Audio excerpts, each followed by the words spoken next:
Dyer says here. And so here's my challenge to you who are Reformed.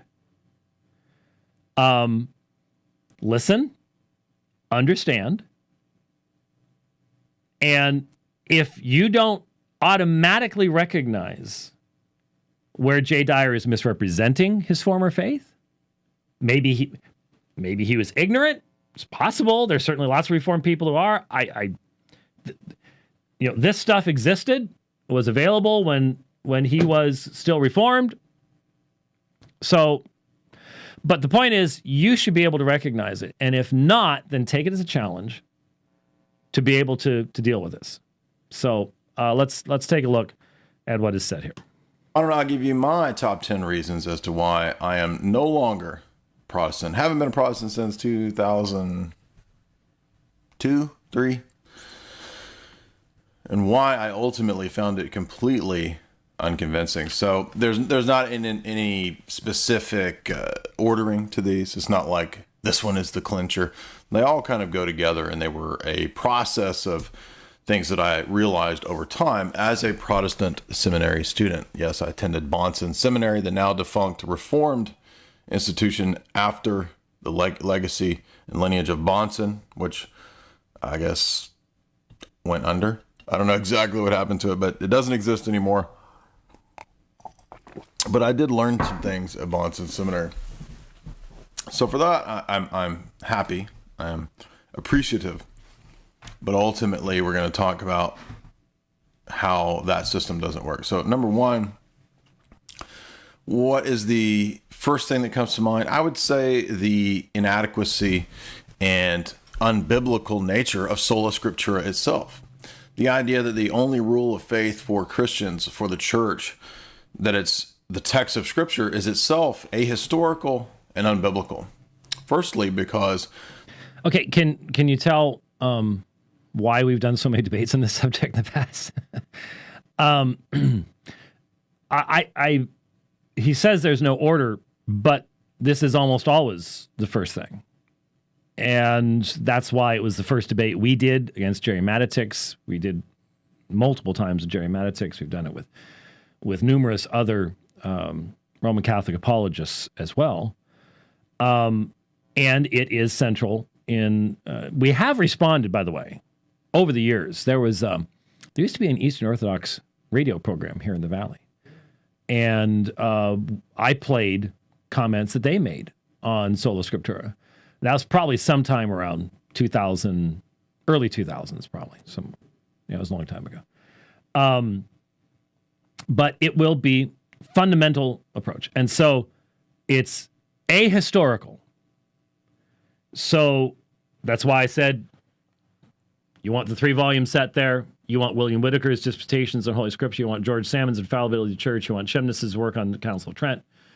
Not exhaustive, but between those sources, you will have literally hundreds of pages of citations from the early church fathers that you won't find in the Jurgens set published, promoted by Catholic Answers and people like that.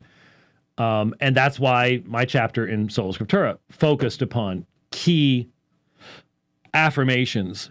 But here's the question. Do you know Sola Scriptura well enough to represent misrepresentations of it? Because Sola Scriptura is not saying that Scripture is sufficient for all things. If you hear someone say that that's Sola Scriptura, then you should know that they are either ignorant or purposely misrepresenting things. One of the two.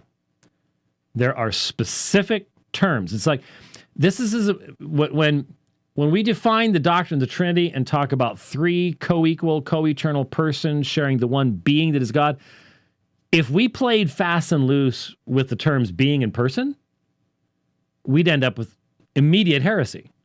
If I said there are 3 persons in the one person that is God, you should immediately go, oh, but what? And catch the error. Just as important, when we talk about Sola Scriptura, we are saying the Scripture is the sole infallible rule of faith for the church. And that is intimately connected to the nature of Scripture being God-breathed. What we're saying is there is only one God-breathed revelation that has been given to the church. That's what we're saying. And if you don't know that and don't see why that's central, then the misrepresentations, the straw men, will be piled up all around you. Then it's lit and you're toast. Was no canon of Scripture in the early church. For many centuries, I stopped at a bad place. Very, very often what you have is canon and sufficiency mixed together. And obviously they're related, but they're two very different issues.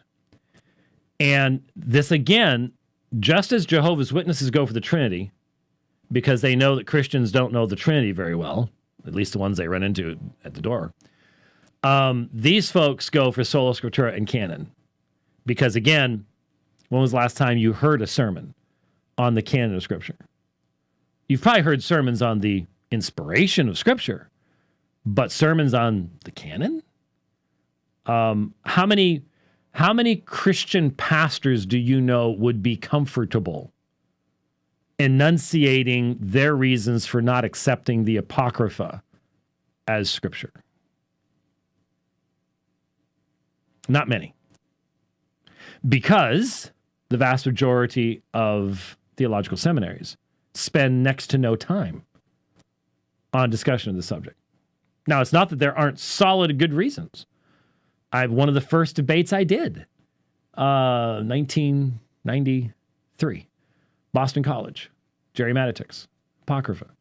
One of the great debates, Gary Machuda, Apocrypha. It's not that the information isn't there. It's just that even most of our supporters and fans, if you were looking at my list of debates, where would those rank in your, I want to get some popcorn and watch that one list? Not very high, let's be honest.